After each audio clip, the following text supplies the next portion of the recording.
thanks Dr. Wampa for being here today and for putting together these posters and bringing them in here today to talk a little bit about what's going on in the Grand River.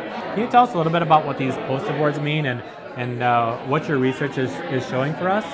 Sure. Yeah. I mean, this one is all about a river cleanup that we do with our students, and we've been doing it for it's our 4th year this year. Excellent. And it's just an effort to get students out on the river and appreciating the river, and also cleaning up the river.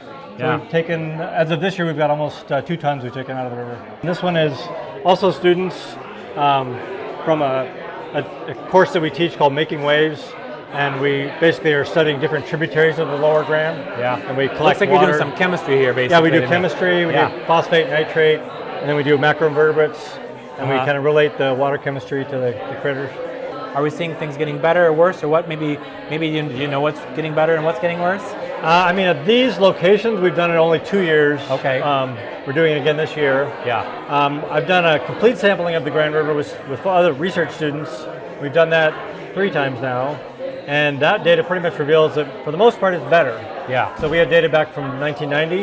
When we compare it to that data, there's been a significant improvement in several areas. I think it's fair to say that historically, humankind has often thought of as the river as the dumping ground. And so I kind of assume that we're getting better. And I think people are just more aware of the fact that the circle of life with water going from these tributaries into the Grand River out to Lake Michigan, that this is the water that we're drinking. We should try to manage it and keep it cleaner. And yeah, we do measure what's called total suspended solids. So we basically collect a sample and filter it out and get the amount of solids coming out. And those are variable depending on storms and things. But things like E. coli have actually improved significantly in the last couple decades. So Grand Valley is a great institution. You have students that come from all over the state of Michigan.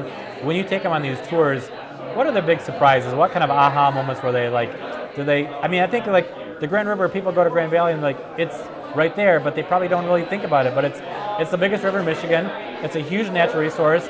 But what kind of big things do students have, like these aha moments? And that's a good question. I think part of it is just the beauty of it, and the fact that it's as pristine as it is. Really, it's really in reasonably good shape. It is for being a river that flows through a lot of cities and things. Right. So I think that surprises some of them. Just being able to see like a bald eagle on the tree today, and that's amazing. Having them see that, they just love that kind of stuff. So I think it's just really cool. I'd love to see like river otters out there again. I'd love to see some of the fauna that used to be in the river in there again. So that's part of what motivates me to clean it up. I would like to have a better river for those critters. Better river for everybody and for the next generation. Yeah, for sure. Well, thanks for the good work you do, for getting students involved, for educating the next generation. That's fantastic. No problem. Thank you so much. I'll do it. Thanks for coming out today. No problem.